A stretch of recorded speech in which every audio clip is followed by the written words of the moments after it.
L Dorado book का writer अनंत इनगालगी hospital के bed पर जिंदगी और मौत की लड़ाई लड़ रहा है और उसके बेटे विजेंद्र इनगालगी ने रॉकी की जो कहानी जर्नलिस्ट दीपा हेगड़े को सुनाई है वो पूरी तरह से सही है या विजेंद्र इनगालगी से कहानी सुनाने में कोई गलती हुई है, इसके बारे में तो खुद अनंत इनगालगी ही बता सकता है। न्यूज़ 24 का पीएन केजीएफ चैप्टर 3 की कॉपी जो उसको अनंत इनगालगी की लाइब्रेरी से मिली है दीपा हेगड़े के पास ले जाता है।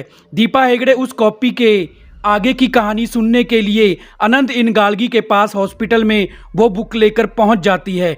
दीपा हेगड़े अनंत इनगालगी से पूछती है कि क्या हमने केजीएफ चैप्टर 2 की कहानी को गलत पढ़ लिया है। इंडियन आर्मी के हमले के बाद केजीएफ और रॉकी का क्या हुआ, इसके बारे में अच्छी तरह से जानने के लिए क्या हमको केजीएफ चैप्टर 3 भी पढ़ना पड़ेगा। दीपा हेगड़े के इस सवालों के जवाब में अनंत इनगालगी कहता है कि चैप्टर 2 पढ़ने में आप लोगों से कोई गलती नहीं हुई है।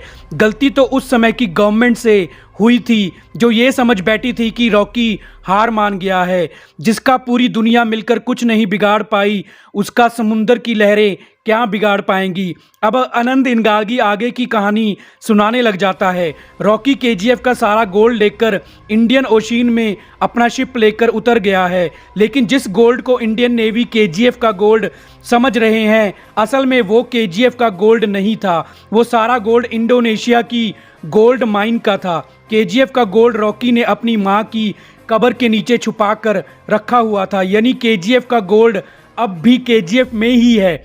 फिर दीपा हेगड़े अनंत इनगालगी से पूछती है लेकिन रॉकी के पास इंडोनेशिया की माइन का गोल्ड कैसे आया। तब अनंत इनगालगी कहता है कि ये जानने के लिए हमको रॉकी की लाइफ के उन 3 सालों यानी 1978 से 1981 में दूसरे देशों में रॉकी के किए गए क्राइम्स के बारे में जानना होगा। रॉकी जानता था कि अधीरा रॉकी से हार जाने के बाद रॉकी पर वार करने की कोशिश जरूर करेगा। रॉकी ये भी जान चुका था कि रमिका सेन केजीएफ को बर्बाद करके ही छोड़ेगी, इसलिए रॉकी ने एक प्लान बनाया। रॉकी ने सबसे पहले वर्ल्ड के सभी बड़े बड़े गोल्ड मर्चेंट्स, ज्वेलर्स, बिजनेसमैन, यहाँ तक कि प्राइवेट बैंक्स को भी प्योर एंड लो कॉस्ट में गोल्ड सप्लाई करने का वादा किया। दोस्तों, अगर आप रॉकी जैसी लीडरशिप अपने अंदर पैदा करना चाहते हो तो आपको कुकू एफएम पर available leader in you audio book सुननी चाहिए, जिसको सुनकर आप खुद को पहचान पाओगे और अपनी लाइफ में एक अच्छे लीडर बन सकोगे। दोस्तों, कुकू एफएम इंडिया का नंबर 1 एक ऐसा ऑडियो शो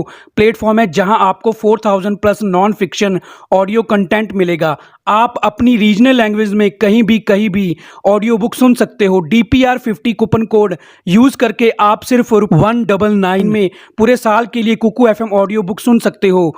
लिंक डिस्क्रिप्शन में दिया हुआ है, जाइए और डाउनलोड कीजिए। बदले में रॉकी ने इंडोनेशिया की गोल्ड माइन, जो उस समय की सबसे बड़ी गोल्ड माइन थी, का गोल्ड इकट्ठा करना शुरू कर दिया। लेकिन कुछ बिजनेसमैन और गोल्ड माफिया डॉन्स ने रॉकी के साथ बिजनेस करने से इनकार कर दिया। रॉकी ने उन माफिया डॉन्स को एक एक करके मार दिया।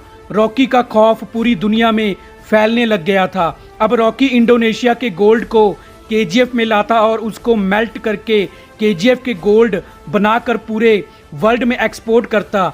धीरे धीरे रॉकी ने पूरे वर्ल्ड की गोल्ड माइंस पर कब्जा कर लिया। अब रॉकी ने केजीएफ के गोल्ड को केजीएफ में ही रखा और बाहर से गोल्ड लाकर उसको केजीएफ का गोल्ड बनाकर एक्सपोर्ट कर देता। CIA यूनाइटेड स्टेट्स को रॉकी के बारे में पता चल गया था, क्योंकि रॉकी ने पूरे वर्ल्ड के माफिया डॉन्स को मार दिया था, इसलिए 16 कंट्रीज ने रॉकी के खिलाफ सर्च वारंट इशू कर दिया था। सब कुछ रॉकी के प्लान के अकॉर्डिंग चल रहा था, लेकिन रीना की मौत के बाद रॉकी ने अपना प्लान बदल दिया। रॉकी इंडोनेशिया का सारा गोल्ड लेकर समंदर में चला गया और इंडियन नेवी के साथ साथ US नेवी और इंडोनेशियन नेवी को फैक्स करके वहां पर बुला लिया।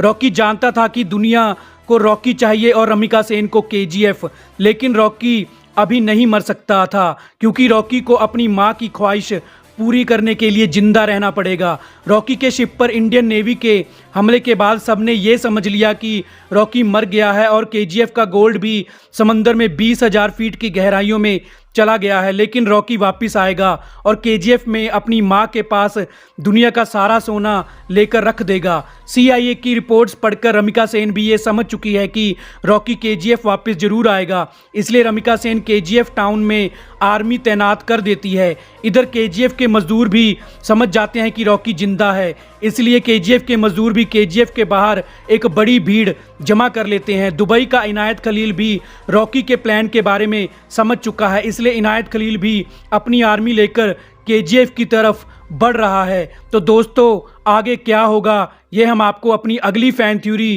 केजीएफ चैप्टर 4 की वीडियो में बताएंगे। हमारी आज की वीडियो को पूरा देखने के लिए आपका